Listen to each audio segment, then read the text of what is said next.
भले शादी क के लैला टाच नहीं करे दे।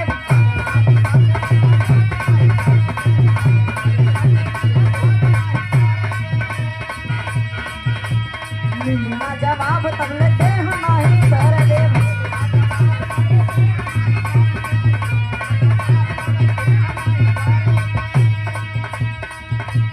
भले शादी क के लैला टाच नहीं करे दे। मिली ना जवाब तबले